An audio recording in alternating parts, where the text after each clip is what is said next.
Oi, pessoal! Estamos começando mais um episódio do podcast Vivendo Direito, agora na segunda temporada. Estou aqui com a nossa querida host Isadora Vercelens, meu nome é Beatriz Maia, e estamos com os nossos convidados Jucimar e Fabiano, e hoje a gente vai conversar sobre captação de clientes. Isadora, apresenta pra gente os nossos convidados, por favor.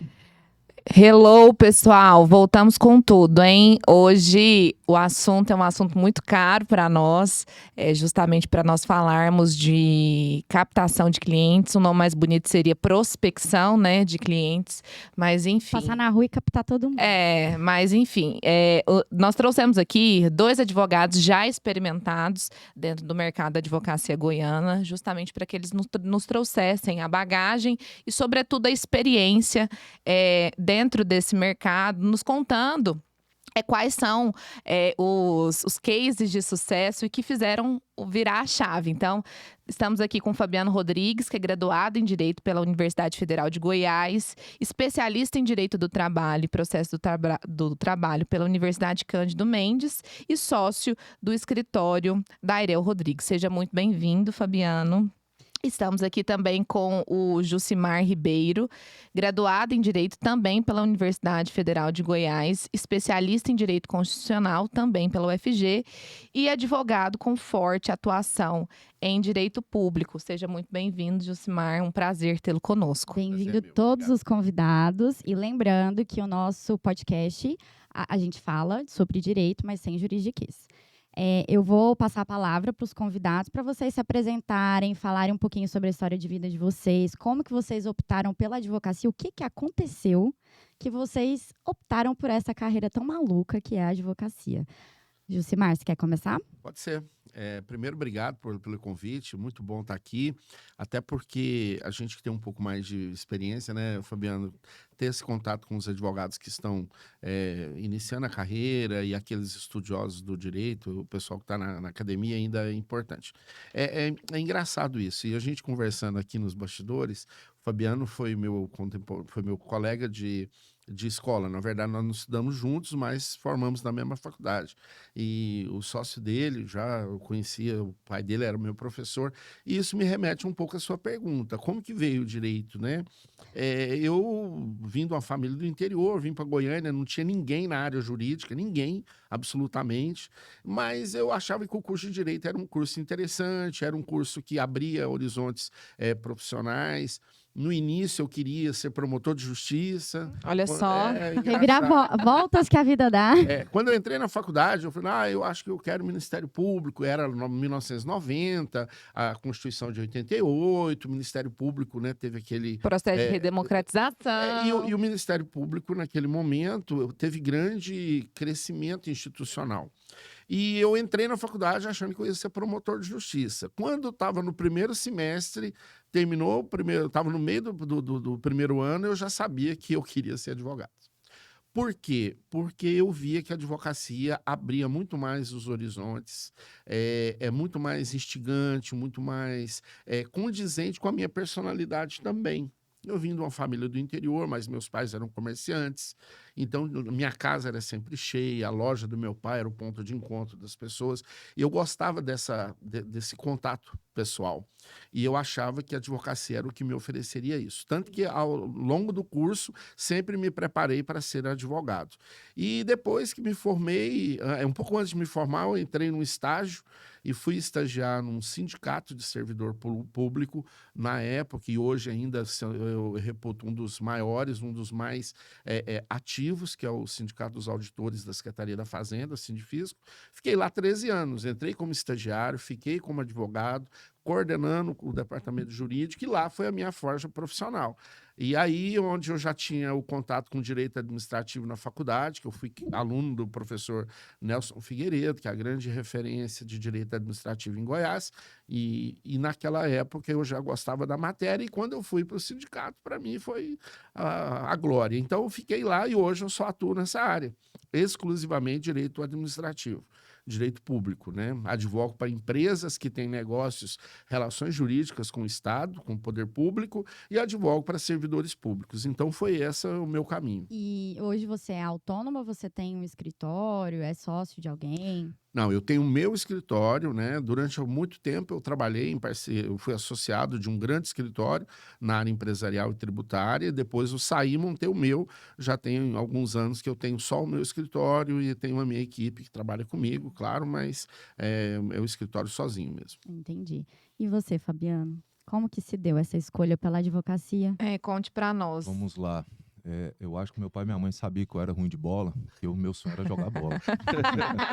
Aos 16 anos, eu tentando entrar em time de futebol, não dava conta, e aí eu tive que, né, virar a chave. E aí comecei a estudar de verdade mesmo, bastante assim. E aos 16 anos, conheci a minha esposa. E a minha esposa já no colégio, ela querendo medicina e eu querendo jogar bola. Aí eu acho que a coisa não ia pra frente, né, dessa forma.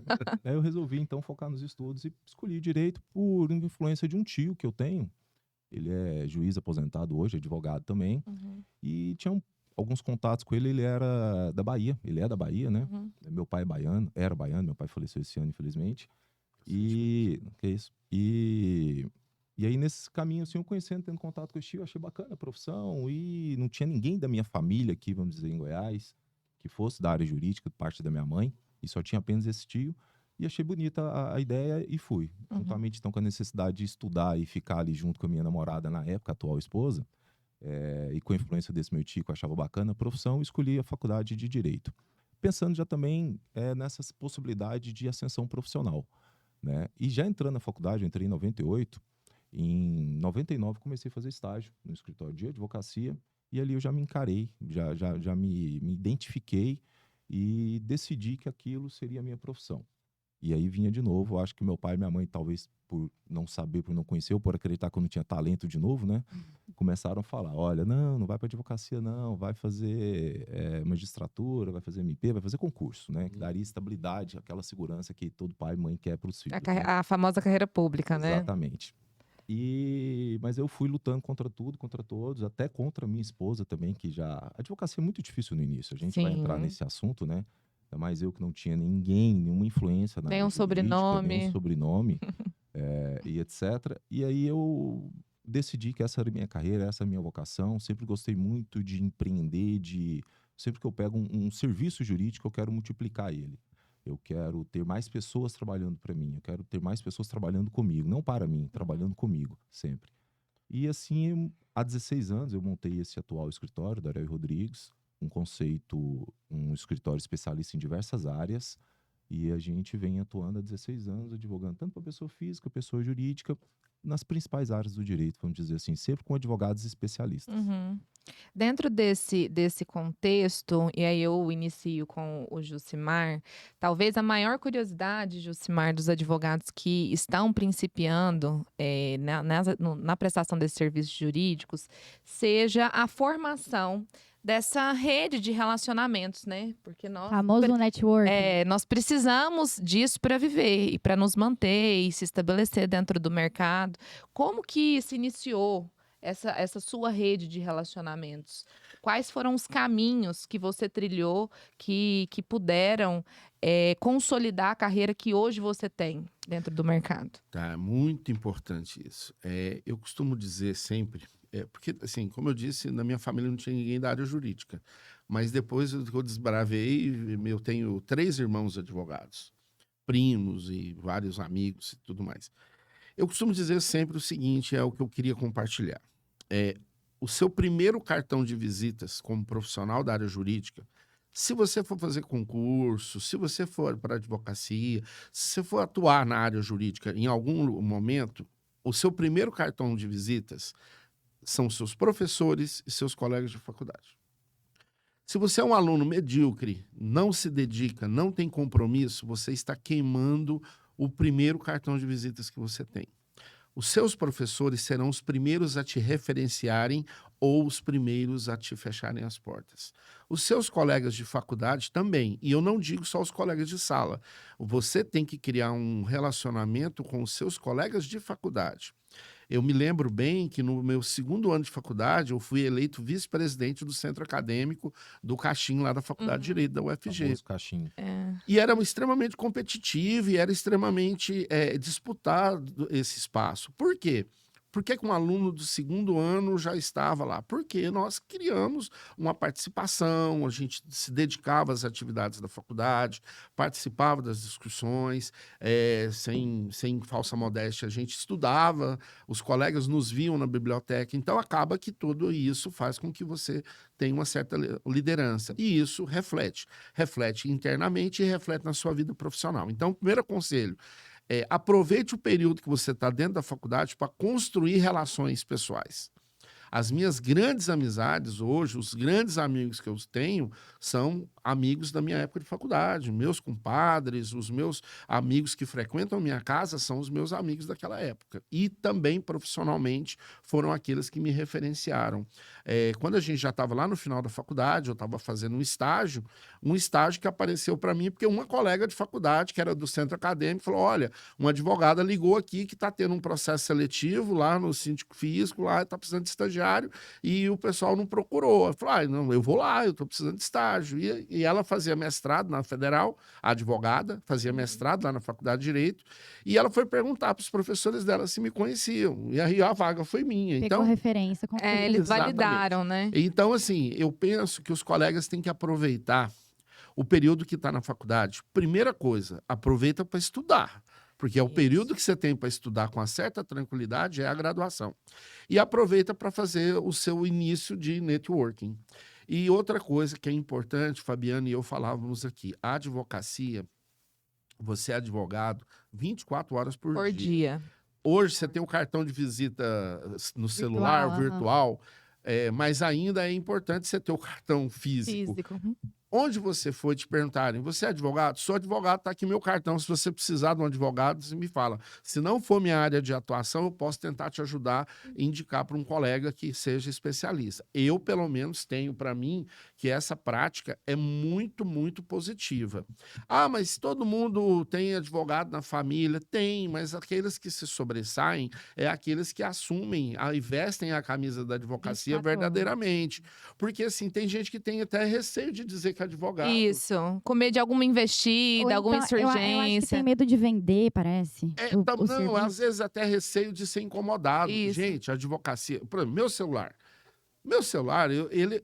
Lá no meu escritório, sempre que entra uma secretária, a primeira coisa que eu falo, o meu celular é para os meus clientes. Sim. Não tem esse receio, porque eu não passo o celular. O celular pessoal, eu tenho duas vidas distintas. Eu tenho, gente. Eu não tenho. Não entendi. Não, exatamente. Não, Fabiana. E assim, eu penso que você tem que criar limites. Eu não atendo, eu não sou advogado criminalista. Então, eu não atendo de noite, não atendo de madrugada. Eu deixo no meu WhatsApp uma mensagem. Fale quando quiser, respondo quando eu puder. É meu lema. Mas assim, ô Jucimar, eu vou fazer um adendo, porque a gente da família, a gente precisa ter 2 celulares, não tem Tudo jeito. bem. Porque a nossa área é uma área muito, assim, demandas emocionais mesmo. Às vezes a pessoa confundir, né, o nosso papel como o papel de terapeuta. Eu entendo. Mas, Por isso que eu fiz a ressalva. mas né, assim, eu acredito que quem está na área empresarial, né, assim, tá em outras áreas que não família e criminal, eu acho que dá para realmente trabalhar dessa forma. Fazendo esse adendo, porque eu tenho 2 celulares, viu, gente? Eu não vou ter só um. Eu não tenho Não venha dois. com essa. Eu não consigo. Mas eu acho que é isso mesmo, né, Beatriz? Depender da área sua de atuação, você precisa ter Sim. 2 celulares ou só um e tá 24 horas disponível. Eu já cumpri diligências assim dentro de restaurante para aplicar um flagrante num funcionário que estava furtando, aplicando um crime, etc e tal lá. Eu sou da área trabalhista, área empresarial, e esse cliente meu estava tendo esse golpe ali dentro e eu acompanhei a operação policial de madrugada. E eu sempre disse para esse segmento de bar e restaurante, que eu atuo bastante, eu sempre disse que o meu celular não tem hora, pode ligar, sendo urgente. Né? Sendo urgente, sendo importante, pode ligar que eu vou estar disponível para atender. Eu falo que essa é uma grande questão da advocacia. Você, advogado, tem que estar disponível. Né? Eu acho que a gente tem que estar com moderação sempre, né? Mas a gente tem que estar disponível para o cliente, porque o cliente ele tem uma dor e ele confia em você. Sim, e é naquele momento. Depois que passa, né? com a experiência a gente vai aprender que aquela dor dele não é só naquele momento. Pode esperar mais um pouquinho. Depender das áreas. A área criminal não Área pode de esperar. família. Não A pode, área de não família, tem depender, jeito. pode esperar um pouquinho. A área trabalhista, ninguém vai morrer. Né? Não. Né? A área de direito tributário, a não ser que seja uma apreensão que aconteceu, aí tudo bem, são exceções. Então a gente também tem que ter essa dosagem, né, para poder pôr um freio no cliente, senão ele vai te consumir 24 horas por dia. Sim. Fabiana, e assim, eu, né, passando a palavra para você falar sobre a sua rede de network, eu tenho muita curiosidade de saber como foi que você, como que nasceu essa sociedade? Se deu por uma rede de networking já antiga, Já na faculdade, ou com amigos próximos, ou com pessoas que tinham afinidades em específico, Vamos porque lá. isso é comum, né? Eu acho que eu sou a prova viva do que o Jucimar acabou de falar aqui. Porque eu entrei na faculdade em 98, 99, já comecei a fazer estágio no escritório. Uhum. No ano de 2000, o meu sócio, ele começou a trabalhar junto com o advogado que era o dono desse escritório. Uhum. Áreas separadas. Ele alugava uma salinha lá e eu aqui. E eu sempre estudava muito. Eu ia para a biblioteca, quando tinha aula, por exemplo, de direito tributário, coisas que eu não tinha o menor interesse em aprender, ou o professor faltava, o federal faltava aula demais, eu ia para a biblioteca estudar. O que eu podia fazer na minha vida, assim, de diferente era o estudo. Uhum. E muito estudioso, conforme o Jucimar disse aqui, os colegas já iam te indicando, já iam pegando essa referência sua, cola na faculdade, eu acho que está prescrito, eu posso falar isso daqui, né? Eu era aquele cara assim que fazia trabalho para os colegas e tudo mais. Então eu já tive um pouco dessa referência. E aí já... Dizem que eu também fazia isso. Não, eu confesso. Fazia ou comercializava? Essa é a questão. Ouvi dizer que a gente tem que ser sincero, né? Então, eu vou ser sincero. Eu estudei, estava prescrito, então ninguém vai... E eu não citei o nome dos colegas aqui. Inclusive juízes já, tá? Meu Deus. Falo isso aqui. E aí, no ano de 2000, mais ou menos, eu conheci o Cristiano. E o Cristiano é extremamente inteligente, fora da curva. Filho do Dr. Carlos Leopoldo Dairel. Era o diretor da faculdade quando eu entrei. Exatamente. Então, é um cara fora da curva de inteligência, de conhecer o direito a fundo. Uhum. E eu precisava fazer um mandado de segurança na época, como estagiário, para obter medicamentos para o meu cunhado, que tinha um problema de saúde, tem problema de saúde até hoje. E eu fiz o meu primeiro mandado de segurança em 2000. Estudando aquilo ali, então deixa eu ver como é que faz isso daqui. Fiz e pedi para ele revisar. Ele achou excelente a peça e a gente começou a ter uma afinidade. Passaram-se anos, eu formei, ele foi para iniciativa privada, montou uma empresa de segurança e vigilância em Goiânia, ele parou de advogar, estava apenas tocando os processos dele. Um belo dia nós nos encontramos, eu já estava com o meu primeiro escritório, fiquei com ele cerca de 4 ou 5 anos e o Cristiano me convidou. Exatamente pelo que você está falando, pela referência que ele já tinha, que eu já era estudioso e etc e tal, eu já vinha resolvendo alguns pequenos processos da empresa que ele tinha na área trabalhista. E ele me convidou, então, para essa sociedade. Eu falei, você tem certeza? Tenho. Aí eu tinha um outro sócio, a sociedade, ele tinha um outro foco, era até um colega de faculdade, ele tinha um outro foco e eu tinha o meu eu precisava advogar. Eu não tinha outra opção na minha vida, eu não podia mais parar no meio do caminho e sentar para estudar. Eu casei, a minha esposa estava no 4º ano de medicina, minha filha já tinha nascido, em 2003 ela nasceu, quando eu iniciei na advocacia. Ela tem 19 anos, eu tenho 19 anos de advocacia. Então eu não podia mais parar, eu tinha que enfrentar. E aí eu conversei com esse meu antigo sócio, falei, mestre, recebi um convite. Ou a gente vira a chave aqui, ou a gente foca, ou então eu vou aceitar o convite. E ele realmente tinha outras necessidades, outras ambições na vida, e a gente encerrou a sociedade. Ele é meu compadre hoje, é padrinho da minha filha, somos muito amigos. E foi onde eu aceitei, então, esse convite do Cristiano. Então eu falo que ele enxergou em mim realmente aquele aluno da faculdade, aquele profissional estudioso. Eu acho que o que o Jucimar abriu falando aqui foi perfeito, né? A gente não pode ser raso, né? E a gente tem muito hoje em dia, muito conteúdo raso. Advogado que não estuda e acha que a gente vai entrar, eu acredito nisso, acho que lançar um conteúdo numa rede social e ter 1 milhão de seguidores já te apta, você pode ter cliente. Agora, você cuidar bem desse cliente, entregar o melhor resultado possível para ele, aí já... E eu só faço muito grande. uma ratificação do que você está dizendo, Fabiano, porque hoje estou na condição de professor universitário. E é tão engraçado isso, porque na minha época, nós tínhamos que fazer trabalhos, manuscritos, a gente tinha que fazer resumo. Mas a sua época não é tão antiga assim, não era Na tão, minha não era. é tão antiga, mas talvez o método que a minha universidade se tá. utilizou fosse um método um pouco mais conservador.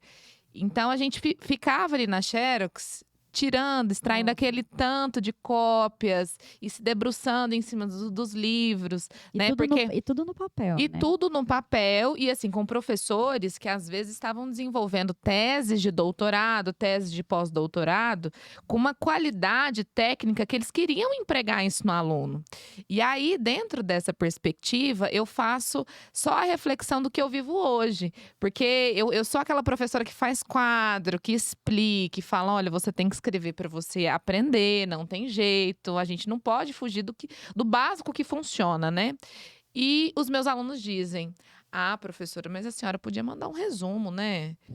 Um resumo de 2 páginas. Geração pra ter imediatista, né? facilita Geração pra um tudo pronto. conteúdo, sei lá, às vezes de princípio, que é um conteúdo denso, um conteúdo técnico, que você tem que fazer ali todas as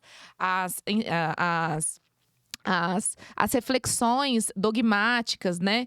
E aí eles não querem. Eles não querem. Eles falam assim: nossa, mas sabe o que é? Porque eu tô seguindo uma pessoa no Instagram E aí ela essa passa pra mim pessoa um conteúdo bem rápido. é bem rápido. E aí, qual que é a ponta do mercado hoje, ao meu ver? É porque essa pessoa que eventualmente vai inserir-se dentro do mercado de trabalho, ela não vai ter um cliente qualificado. Ela vai ter o cliente que vai pagar mal para ela, que vai reclamar bastante do trabalho e que, no fim das contas, não vai saudar a vida que ela quer ter. Eu costumo falar o seguinte: a advocacia, o meio seleciona, não adianta. Quando eu iniciei na advocacia, já 20 e tantas mil inscrições, hoje nós estamos com mais de 70. E já desde aquela época eu já preocupava: não, mas existem muitos advogados já. Sempre tem essa história. Olha, Mercado 19 anos saturado. atrás eu já ouvia isso. Mas se você se posicionar, fizer um trabalho sério, competente, ético, certo, com qualidade, você vai entregar um bom resultado. Aí começa o cliente te indicar, a família, os amigos, e começa o boca a boca, e começa você ser referência, começa as pessoas já te procurarem, sem ser daquele meio seu, mas porque ouviu falar de você, certo? Então é assim que eu acho que deve funcionar a posição do advogado. Nós vendemos conhecimento, nós vendemos a entrega do direito, às vezes é um direito à vida, um direito à liberdade. Isso é muito grave, isso é muito sério. Então a gente não pode ficar entregando, buscando o imediatismo na solução. Quantas vezes eu ouço no meu dia a dia assim, da advocacia: essa causa ganha? Quanto tempo finaliza esse processo? Ou até para expedir um alvará. O alvará expede em quanto tempo? Por mim, podia expedir amanhã. Pode ser vara, amanhã. né? Mas, Fabiano, eu queria voltar aqui na nossa pergunta anterior, porque você falou pra gente que você fundou um primeiro escritório, né? E depois você entrou nessa sociedade. Mas como que se deu a sua rede de relacionamentos além da sociedade, assim? Seus primeiros clientes, quem foram eles? Como que você fez essa primeira captação de clientes, assim? Bem no começo, quando você, né, estava ali recém-formado, abriu seu primeiro escritório e às vezes não tinha muita gente para te indicar, porque você não veio de uma família de advogados ou do meio jurídico. Como que se deu isso? Eu acho que não foi diferente de muitos aqui, não. Foram os amigos, foram os parentes, e aí um indicando o outro. E aí essa parte aqui eu não sei se a gente pode falar.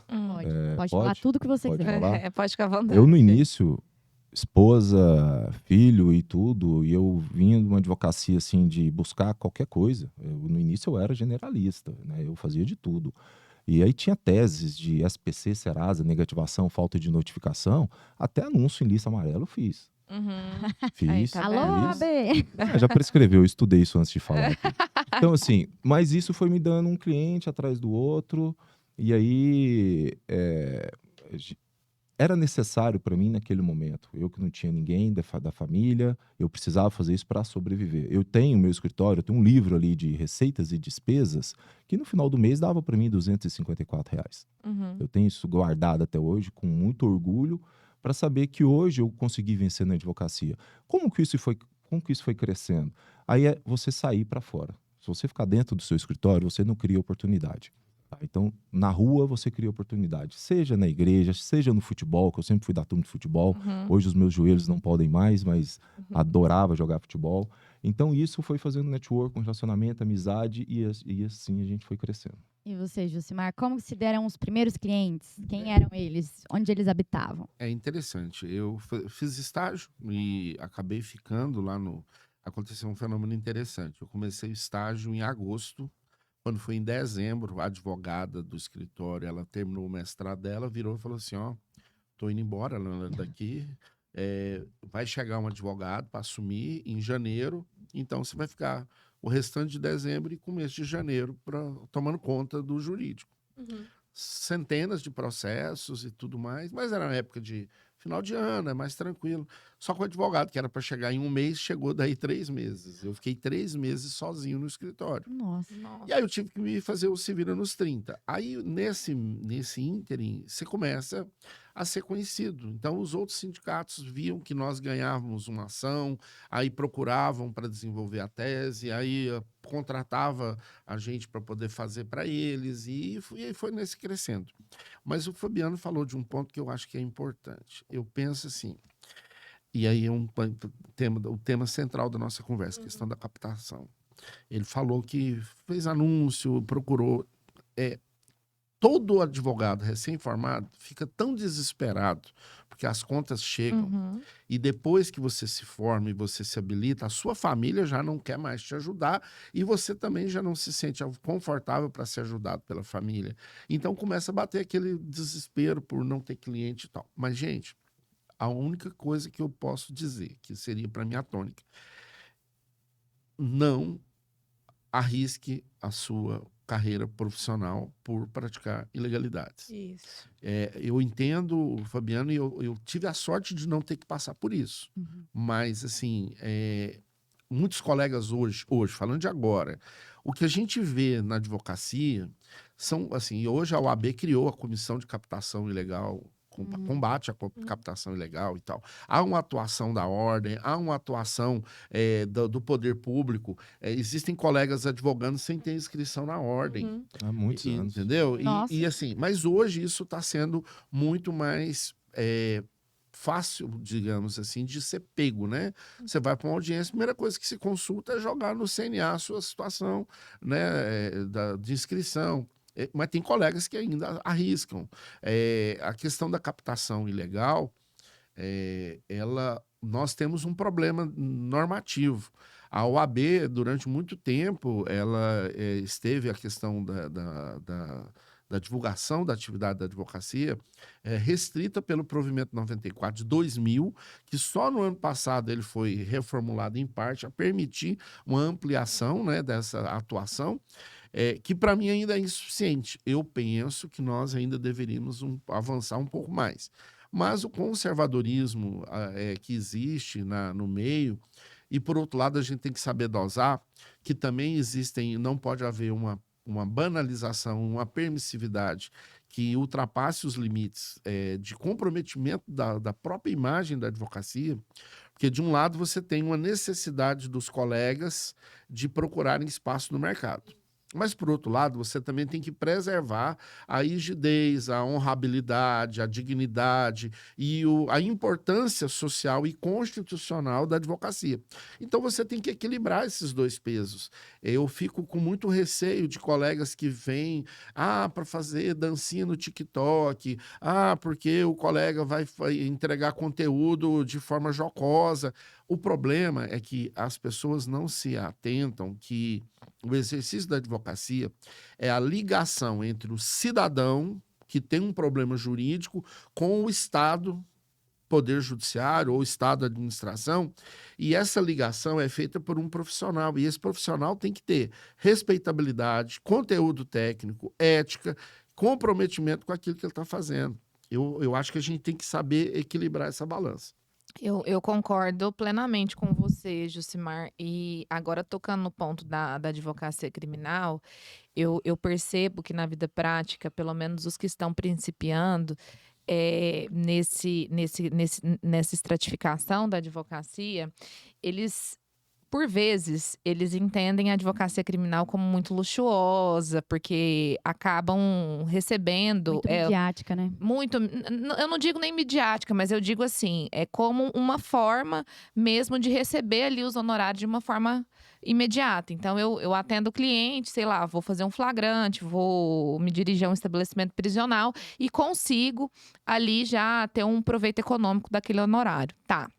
Só que esse proveito econômico, ele tem que se basear na ética do profissional. Você não se coloca numa posição controvertida. Muito pelo contrário, você tem que se colocar na posição de profissional habilitado que está ali para prestar um serviço jurídico. E que, às vezes, não será aquele serviço que o seu cliente está disposto a te contratar.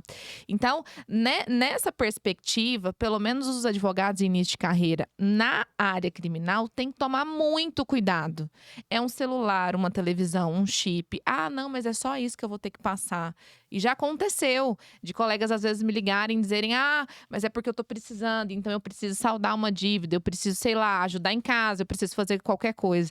E aí, dentro dessa ilegalidade, dessa imoralidade da profissão, isso fica uma mácula dentro do exercício profissional desse futuro advogado que vai se inserir e que não consegue depois tirar esse estigma de que se submeteu a uma conduta desvirtuada no âmbito da advocacia. Mas isso leva a um outro problema, que também é a questão da criminalização da advocacia, né?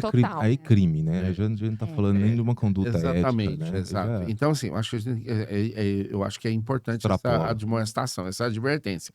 Os colegas não podem, no afã de saldar uma situação que é difícil, que não ter recurso, precisar fazer as suas despesas e tal, ele não pode se sujeitar a passar por uma situação que pode comprometer a carreira profissional dele, inclusive a liberdade dele. Nós tivemos aí, há coisa de uma semana, uma operação policial que levou à prisão, aí, salvo engano, de 16 colegas advogados por supostamente, e aí eu não conheço os meandros, estarem envolvidos em atividades criminosas e não tão somente no exercício da advocacia. Eu vejo com um certo cuidado essas notícias, porque a gente hoje vive um estado policialesco, a gente sabe tanto que a atividade da advocacia ela tem sido estigmatizada e criminalizada, mas também não podemos compactuar com colegas que praticam crimes, a que pretexto seja. Na necessidade, porque não tem espaço no mercado, porque há um limite entre uma conduta e outra. Não, eu acho que a gente tem que ter parâmetros. E aí nós falamos, né, Fabiano, nós temos um pouco mais de estrada, a gente sabe que o mercado, ele exige. Só que você, enquanto profissional, que tem que colocar os limites. Isso. Né? Então, assim, você não pode, a pretexto nenhum, ultrapassar seus limites éticos, seus limites de compromisso com a legalidade, com a moralidade. Por quê? Porque o mercado tem muitas outras pessoas para colocar no seu lugar quando você não mais estiver. E assim, o eu vejo isso, puxando o gancho do que a Isadora falou. Na área da família, acho que tem muito advogado em início de carreira que, a família eu resolvo dar certo, sabe? É só eu pegar um modelo na internet. E a área da família é uma área muito complicada. A gente, advogado, a gente realmente entra dentro da casa da pessoa. A gente vê realmente o debaixo do tapete, sabe? A sujeira debaixo do tapete. Então, é uma área que se o advogado começa sem estudo, sem entender o que ele está fazendo, ele pode, de fato, destruir uma família, né? Ele, não só financeiramente na área da partilha, da sucessão, enfim, mas também nas relações interpessoais. Então, assim, puxando esse gancho, né, dessa questão que a Isadora trouxe da área do crime, na minha, que é a área da família, vocês acham que a captação de clientes, ela está relacionada com ser um especialista ou um generalista? Eu queria saber a opinião de vocês sobre advogados que são generalistas, que pegam de tudo, e aqueles que são especializados em uma área. Fabiano, Olha, se puder começar. Deixa eu pegar um gancho sobre isso e falar o seguinte. Eu defendo que a advocacia tem que ser igual à medicina. O especialista do especialista do especialista. Você vai no ortopedista, ele não é só um ortopedista. Ele é um ortopedista especialista em joelho. Isso. Eu sempre defendi isso desde quando eu comecei a me virar na advocacia. E eu sempre fui mais engajado mesmo, mais assim, empreendedor, mais arrojado. Eu acho que o provimento da OAB, ele tem que ser revisto novamente. Com certeza. Né? Eu acho que ele é muito engessado, sempre foi muito engessado. Nós estávamos falando, né, Jucimar, que não existe mais aquela advocacia lá da época do Código Civil. Né? Do Código Civil de 1916. Honorária de honrabilidade, receber presente. Vamos ser mais práticos, vamos ser mais realistas. Então, eu acho que até quando eu pratiquei a questão de anúncio na lista, que era um procedimento antiético, Hoje não faria mais, obviamente, com outro pensamento, com outra visão, mas acredito que deveria ser flexibilizado algumas questões, algumas situações mais comerciais falando mesmo. Nós vendemos serviço, né? Então, na sua pergunta, assim, no sentido de generalista ou especialista? Gente, se especializa. Se você puder estudar, se especializar em direito de família, focado principalmente para a mulher, um exemplo. Direito criminal, especialista em tráfico, por exemplo, ou lavagem de dinheiro, por exemplo, é onde eu acho que você vai ser o diferente do mercado. E você vai, primeiro, cobrar melhor. Isso. Você vai, em tese, trabalhar menos, porque você pode ter menos cliente, mas você vai cobrar mais e vai sobreviver melhor. No meu caso, por exemplo, eu tenho um escritório full service, eu tenho diversos especialistas em várias áreas do direito. Então, sempre que eu tenho que trabalhar, eu trabalho todas as áreas do direito. Eu vou fazer marketing, eu vou fazer qualquer trabalho de divulgação, eu faço muito pensando em todas as áreas do escritório. Você não vai ver o Fabiano falando sobre direito tributário. Você vai ver a minha sócia Aline Guiotti, certo? E assim vai. Mas eu acho, rapidinho, Jucimar, Não, claro. isso é muito interessante, eu acho que por isso que a gente trouxe vocês dois, porque o Jucimar, ele é especialista em direito público e seu escritório também, certo? Sim, exatamente. E você já tem um escritório que ele oferece todo tipo de serviço, né? Então, ele atende uma gama gigante de pessoas. E eu queria entender, assim, como que vocês acham que isso interfere na captação mesmo, no nicho, em como chegar naquele cliente. Aquele potencial. Porque a gente vê essa diferença. Isadora é especialista, eu sou especialista, a gente não sabe como funciona um escritório, por exemplo, full service. E aí, Jucimar, você acha que tem essa diferença? Você que já tem mais, né, experiência do que a gente? Tem. Eu também comungo da ideia da especialização. E eu vou contar um pouco da minha vida profissional. Eu era advogado de um sindicato, só advogava na área de direito público. E, num certo momento, um grande amigo, colega de faculdade, formamos na mesma época, me convidou para o escritório dele, que era empresarial e tributário. E eu fiquei lá com ele. Mas todo mundo me identificava como um advogado na área de direito público. E, de repente, eu comecei a perceber que muitos colegas chegavam para mim e falavam: cara, eu queria te chamar para fazer uma parceria, para atender um caso específico de um cliente meu, mas você está num escritório grande, é concorrente, não vou... Depois, outro dia, quem sabe, a gente Deixa faz quieto. negócio. E eu comecei a perceber que isso estava acontecendo recorrentemente. E no escritório que eu estava, até por uma questão de lealdade, eu ajudava em tudo que precisava. Precisava fazer uma audiência criminal, até pela relação de confiança, eu ia lá socorrer. O colega do trabalhista estava de férias, eu ia fazer sustentação oral no TRT. Eu vi que isso estava dispersando as minhas energias profissionais. Resultado, saí e montei o meu escritório. Para quê? Para ficar a marca que eu já detinha no mercado de que eu sou advogado especialista em direito administrativo. Hoje, 80% da minha captação de clientela, assim, a minha prospecção, os serviços que chegam no meu escritório, não são captação direta minha. É um colega, a Beatriz Maia, que é advogada na área de família e que num processo sucessório lá tem uma pendência na Secretaria da Economia, é uma questão de direito administrativo que depende de uma intervenção de um especialista, ela me chama para fazer uma parceria. É o Fabiano, que é da área de trabalhista, mas que tem uma questão no Ministério do Trabalho, que é uma questão que envolve a área de direito administrativo, uma autuação administrativa, e ele precisa de uma parceria. Ele me chama porque eu só atuo nisso e, principalmente, eu não sou concorrente. Isso é muito interessante. Então, a gente tem que pensar nessa... Parceria entre advogados é sempre muito importante. Eu acho que não tem fórmula melhor do que a de parceria. O seu cliente, Beatriz, Isadora, te procura e você... eu só atuo na área... criminal. A Beatriz atua só na área de família. Mas ele te procura: doutor, eu estou precisando impetrar um mandado de segurança porque estou com um problema na questão lá na prefeitura. A Beatriz fala: eu não faço. Você tem que fecha a pegar o porta, cliente. né? Não deixe o dinheiro jogado na mesa. Não, Já não só vi isso. E não só isso. Se o cliente te procurou, é porque ele tem uma relação de confiança. Então, o que você pode, o que eu sugiro que os colegas façam, e é o que eu faço. Olha, infelizmente essa não é a minha área de atuação, mas eu conheço um colega que é especialista nisso, eu vou ver a disponibilidade dele de fazer a atuação nesse processo e eu, por te conhecer e pela confiança que a gente tem, eu posso acompanhar para fazer o link entre você e o colega. Tudo bem? Tudo bem. Me liga. Se é uma trabalhista, liga para o Fabiano. Se for criminal, liga para a Isadora. Olha, eu estou com um cliente aqui, você pode atendê-lo? Eu acho que as coisas funcionam assim. É integrar a advocacia e não concorrenciar. Eu acho que os colegas têm uma visão muito equivocada do que é concorrência. Eu acho que todo advogado, ele é parceiro potencial. Todo advogado.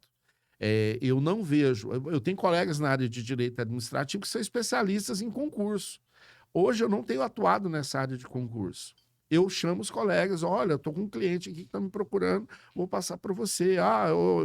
O colega que é da área de concurso, chega um concursado que ele advogou para ele entrar no cargo, respondendo uma ação de improbidade ou um processo administrativo disciplinar, ele me liga, Jucimar, olha, eu estou com um PAD aqui, então, o meu cliente aqui participou de uma comissão de licitação, está respondendo por improbidade, vamos fazer uma parceria. É isso, eu acho que a advocacia, por mais que exista a concorrência do ponto de vista comercial, ela é muito mais de convergência do que de diferença.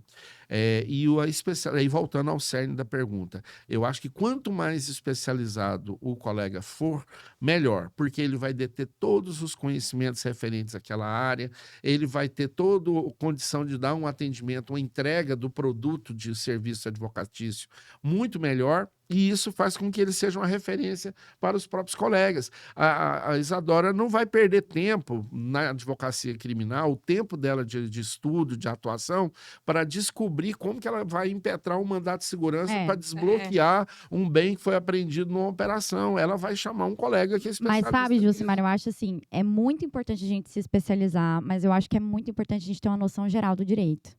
Como um todo, sabe? Mas é a essência, é a questão do bom estudo. curso do A direito. base, aí já vem da base, né? E Você não precisa saber a especialidade, não, mas você tem que ter noção. Porque você precisa até... Porque tem advogado que tá tão lá dentro, sei lá, por exemplo, a minha área, tá dentro, estuda só alienação parental, por exemplo.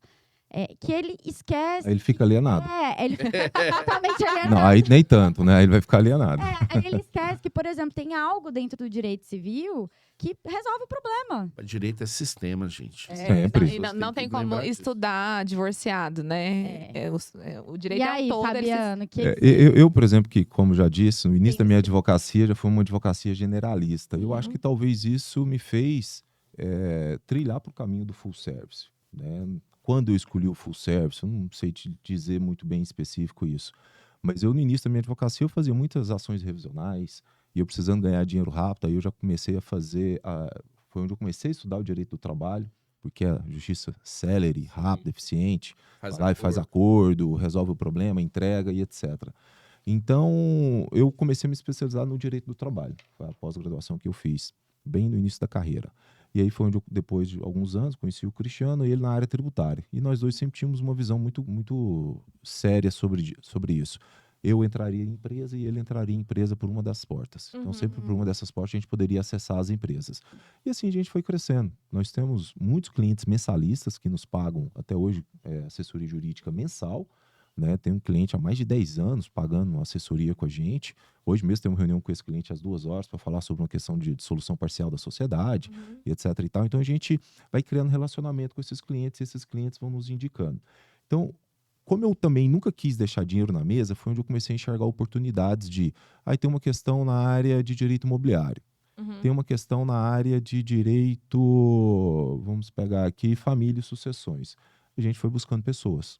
Então, hoje, o meu escritório, eu tenho mais 3 sócios de capital, que eram estagiários, Lucas, Frederico e Patrick, né, que eles eram nossos estagiários, que hoje são sócios de capital, porque foram se especializando, cuidando de uma área do escritório que a gente, como advogado de empresa, você vai fazendo de tudo um pouco, né, e você vai estudando aquela base boa que a gente vai entregando, mas não entregava o melhor resultado.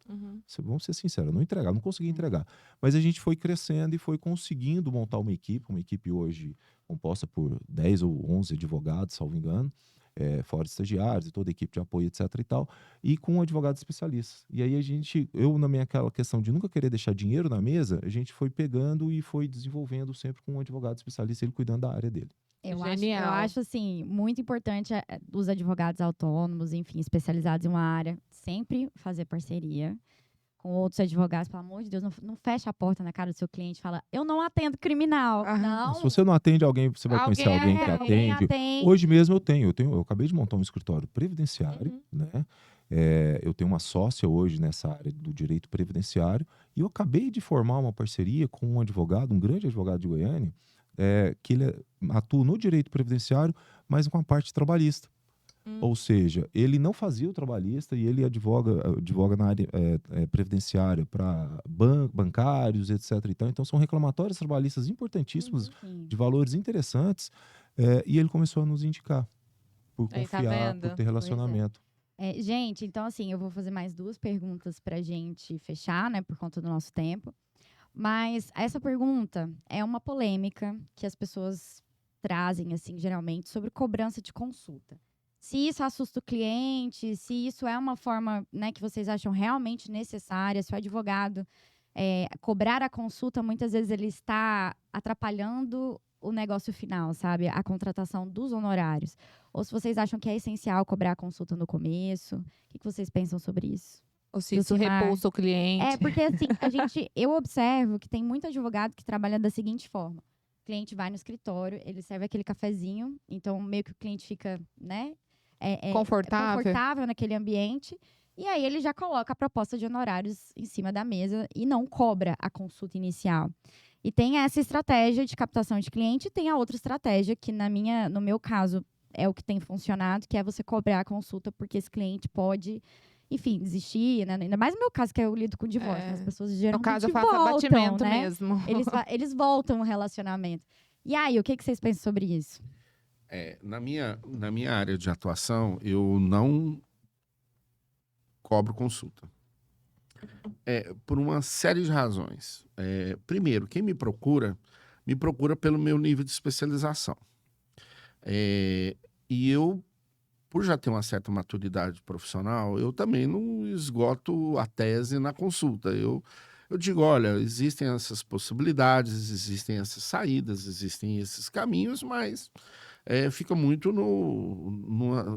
mais numa questão de você se apresentar e a pessoa confirmar que você dá conta de atuar naquela demanda que ele tem específica. E um outro ponto é que, na grande maioria das vezes, os atendimentos que eu faço são decorrentes das assessorias para as entidades para a qual essas pessoas estão vinculadas. Por exemplo, eu sou advogado da Associação dos Oficiais da Polícia Militar. Quando um oficial me procura para ter uma orientação jurídica, ele vem referenciado por aquela associação. Então, eu não acho adequado cobrar.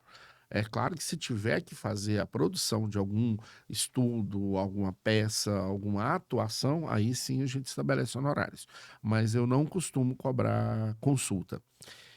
Eu penso que é uma estratégia muito pessoal. Na minha atuação, eu não acho que seja estratégico isso. Agora, isso talvez não sirva para os outros colegas. Existem casos em que a própria conversa com o advogado já exaure a dúvida do cliente. E aí eu penso que seria adequado sim cobrar, tá? Mas na minha atuação eu não cobro justamente porque eu entendo que como não é exauriente a minha orientação na consulta, ela não encerra, não resolve o problema, porque não adianta nada eu falar para a pessoa, não, você tem que apresentar uma defesa administrativa, mas eu não vou dizer para ele quais são os fundamentos que ele vai utilizar. Se não vender um pouco de conhecimento, você também não vai ser contratado. Exato. Eu já penso o seguinte, o mundo ideal é que a gente pudesse cobrar consulta sempre. Cobrança de honorários, ela é uma arte. É uma arte. Ela não tem uma receita de bolo. Então você vai sempre ter um feeling. Pode ensinar a arte. Eu estou buscando aprendê-la todos os dias. Então, tanto que é verdade que eu tenho advogados do escritório que cobram consulta, certo? Quando não é um cliente indicado, por exemplo, por você. Você indicou um cliente, foi lá no escritório para ver alguma situação, a gente viu que pode virar uma ação, eu não vou cobrar consulta. Agora, ele quer só realmente fazer uma consulta, aí tem casos do escritório que a gente bate o pé e desde o início já cobra ali aquela consulta, né? Então, para mim não tem esse... É um feeling.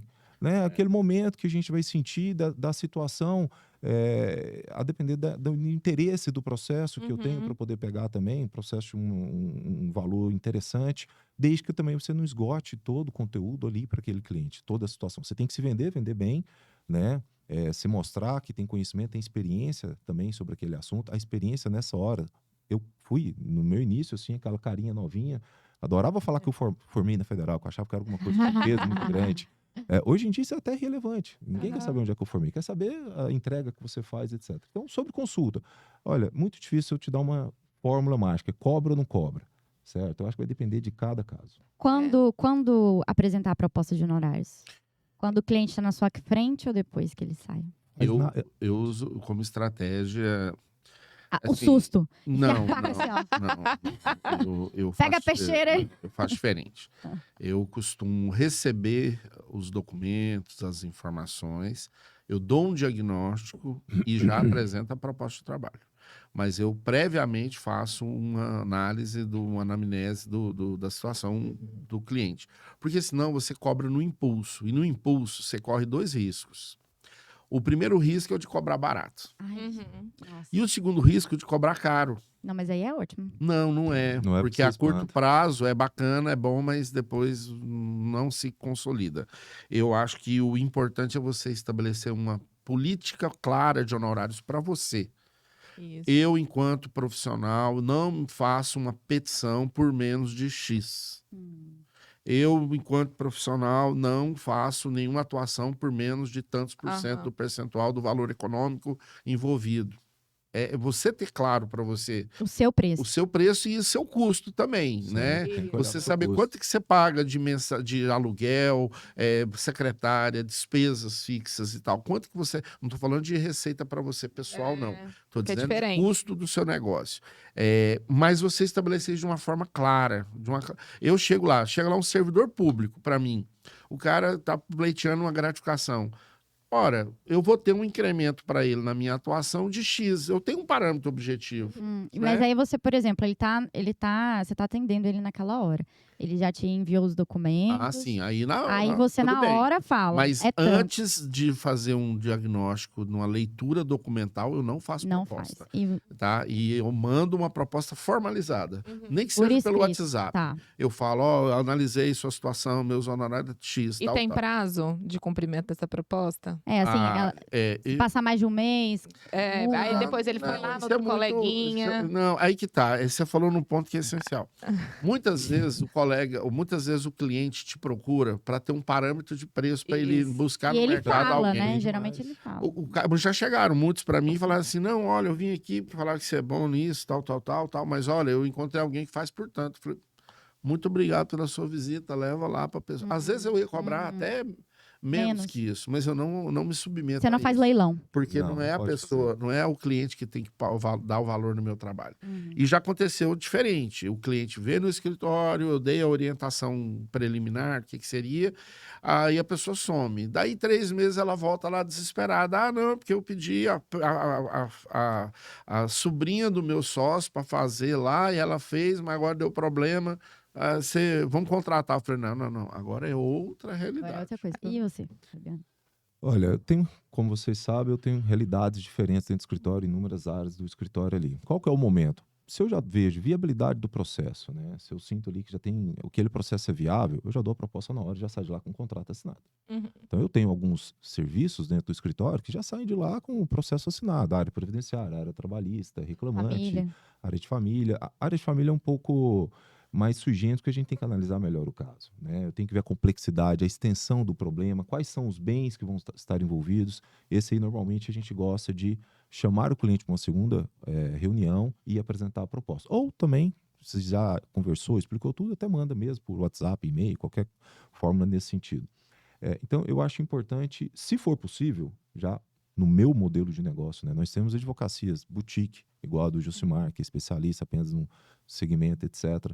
Nós temos advocacias de massa, nós temos inúmeros modelos de advocacia. No meu modelo, se for possível, eu fecho na hora ali o contrato, a depender do segmento do cliente que eu vou estar atendendo. E você acha que tem uma diferença para o cliente, assim, de você apresentar a proposta online, e-mail, WhatsApp? Ou verbalizada? Na sua frente? Você acha que existe uma chance maior de fechar Olha, contrato? sinceramente, hoje em dia, não. Eu fecho contratos online, ultimamente, eu fecho contratos presencial, fecho contratos enviando proposta posterior, entendeu? Fecho contrato por telefone, entendeu? Proposta por telefone, que eu já sei qual que é o trabalho, já sei qual que é a situação. Eu, por exemplo, nesse meu modelo de negócio de escritório full service, advogando muito para empresas e tanto para pessoa física, pessoa jurídica, eu faço muito cross-selling, que é venda cruzada. Então eu começo a advogar para um empresário e de repente para a empresa, aliás, e esse empresário vai divorciar. Esse empresário vai às vezes cometer um delito, aí a gente busca um parceiro para estar atuando ali em conjunto.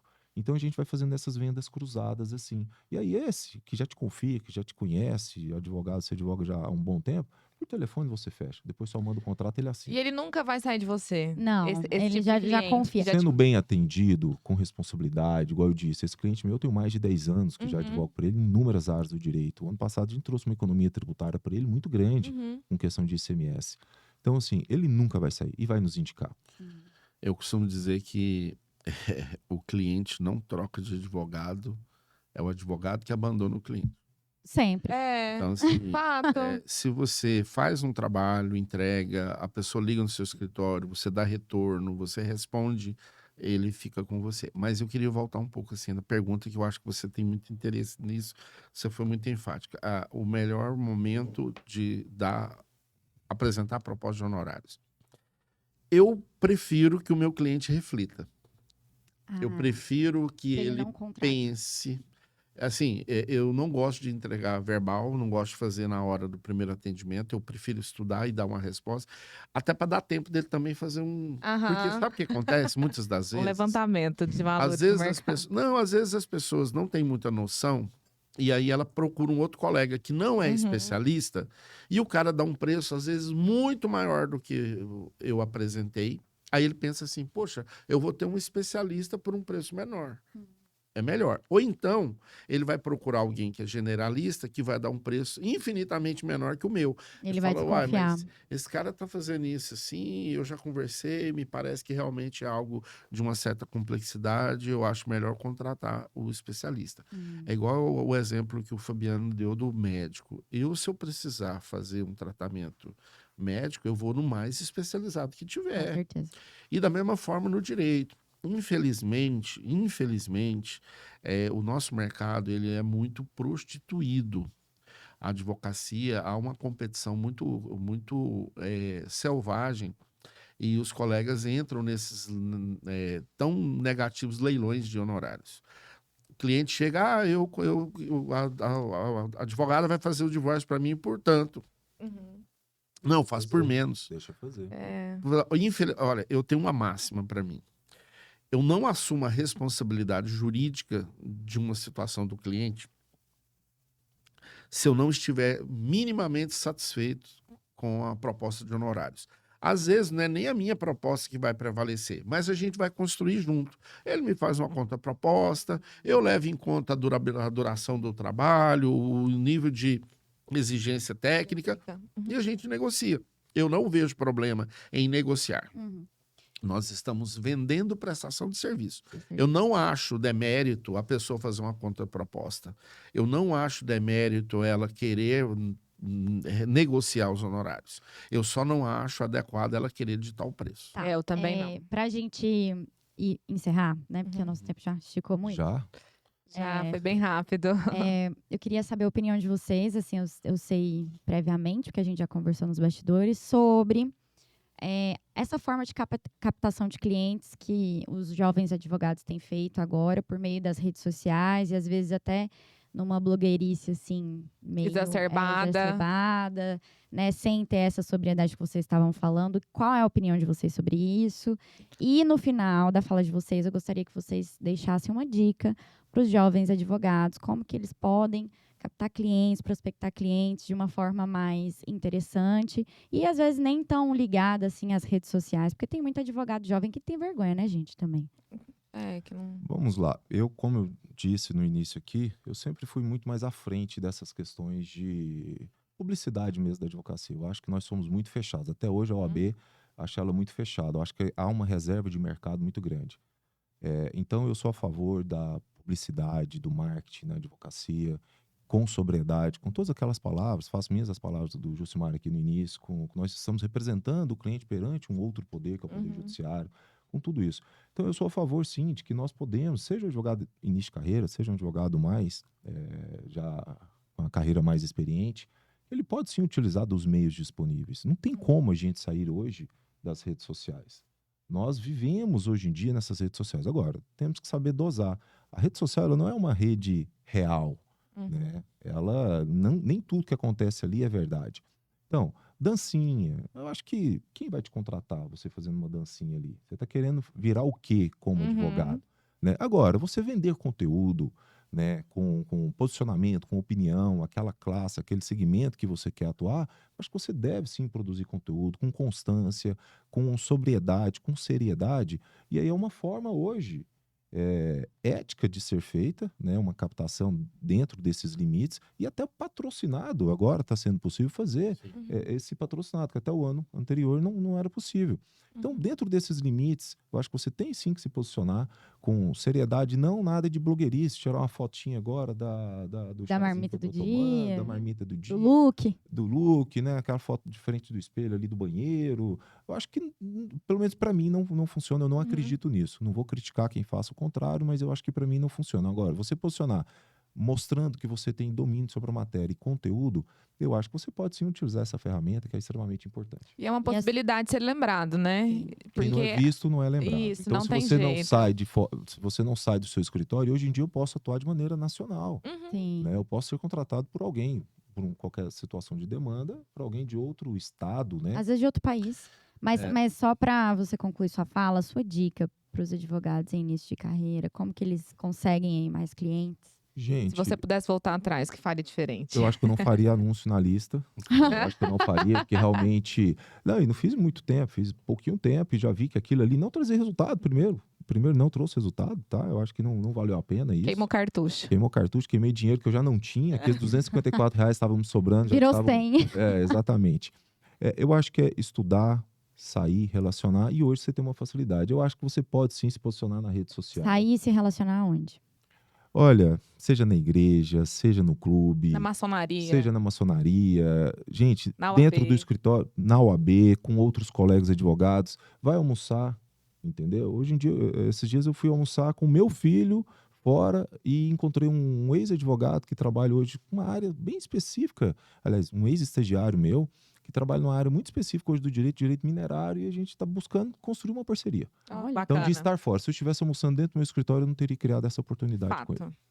verdade. E você, Jucimar, qual a dica que você... Não, primeiro, sua fala pra gente a sua opinião sobre as danças. Redes sociais. Vamos fazer um tiktokers. TikTok hoje? Não. Obrigada pelo convite. Não, na verdade, assim, eu acho que o Fabiano foi muito feliz e a gente já havia falado sobre isso. Eu acho que as redes sociais são uma ferramenta de comunicação indissociável da vida moderna, não tem como. E a advocacia também não pode, não deve deixar de utilizar. Mas a parcimônia, o equilíbrio, os limites éticos e o limite do bom senso, e eu acho que são essenciais. Eu tenho uma atividade muito intensa nas redes sociais. Eu tenho o Instagram meu, pessoal, e tenho o Instagram do escritório. Eu tenho um Facebook pessoal e o Facebook do escritório. Eu tenho uma página no LinkedIn. Eu tenho uma conta no Twitter. Mas como utilizar isso é que é o grande segredo. É você ser parcimonioso. Eu acho que a superexposição por si só não significa que você vai ser contratado. Eu acho que o cliente precisa saber que você tem vida pessoal, tem vida social, mas não é por isso que você vai ficar postando na balada de madrugada embriagado. Então você tem que ter sobriedade.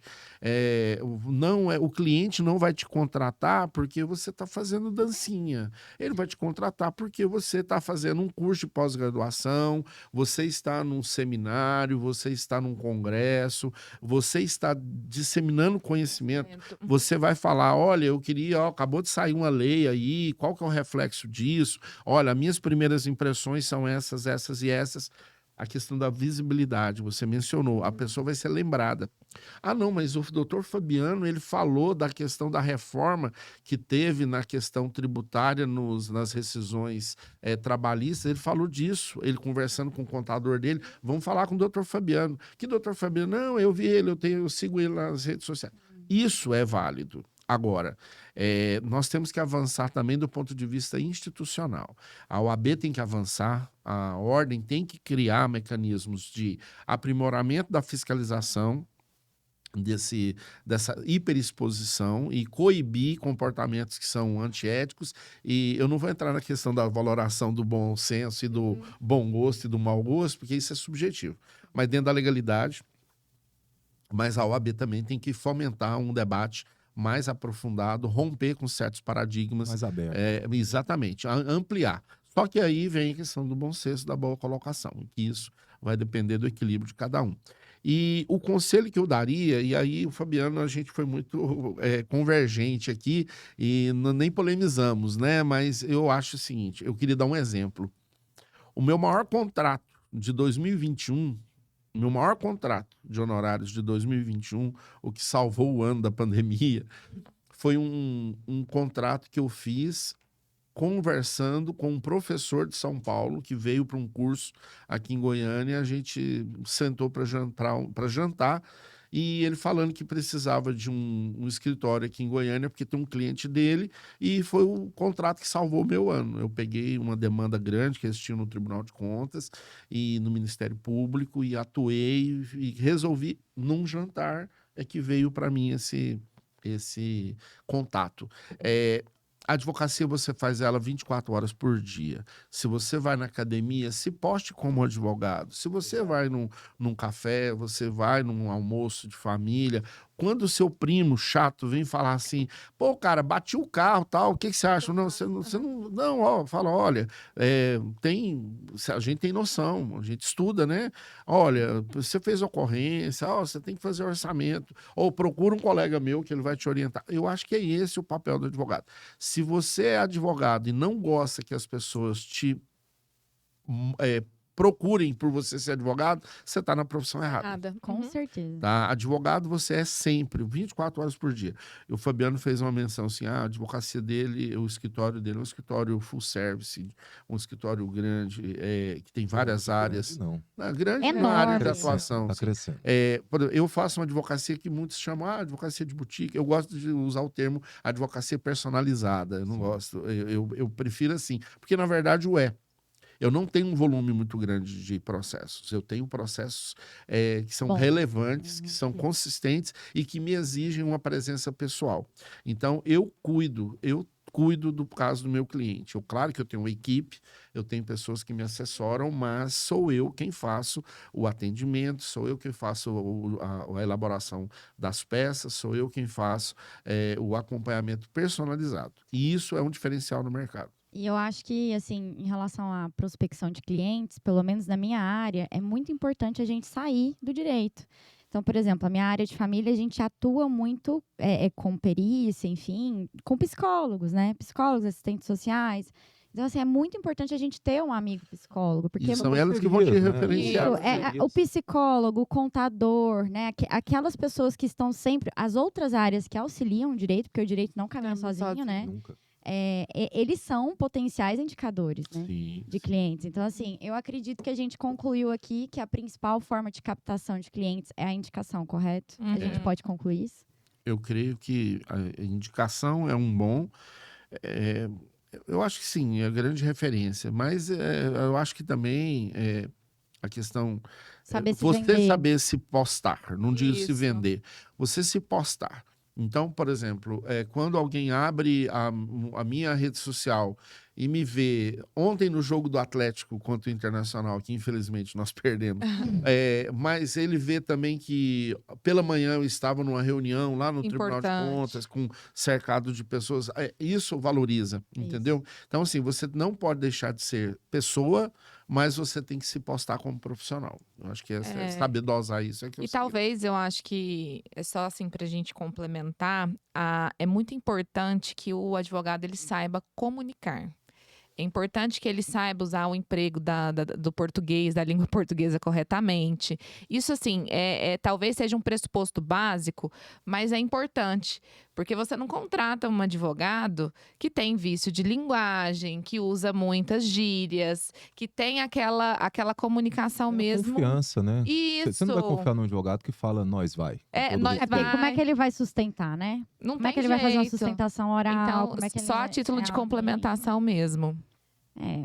Gente, a gente agradece demais a participação de vocês. Se vocês quiserem dar um recado final. Não, só agradecer você pelo convite, você pela companhia, Fabiano, que a gente Goiânia só tem 3 pessoas. Você é alguém que a gente conhece, é sócio de um grande amigo. Agradecer a presença aqui, a gente ter essa oportunidade e vamos estreitar esses laços aí. Agradecer e que cada colega que nos ouça, que nos assista, reflita um pouco sobre essa vivência que a gente traz e muito importante vocês abrirem esse espaço para tratar de um tema tão importante para a advocacia. Agradeço. Jucimar, como que as pessoas te acham nas redes sociais? Jucimar Ribeiro no Instagram, E o seu escritório, onde fica? na Praça Tamandaré, no The Prime 502. Ok. E Fabiano? você, Fabiano?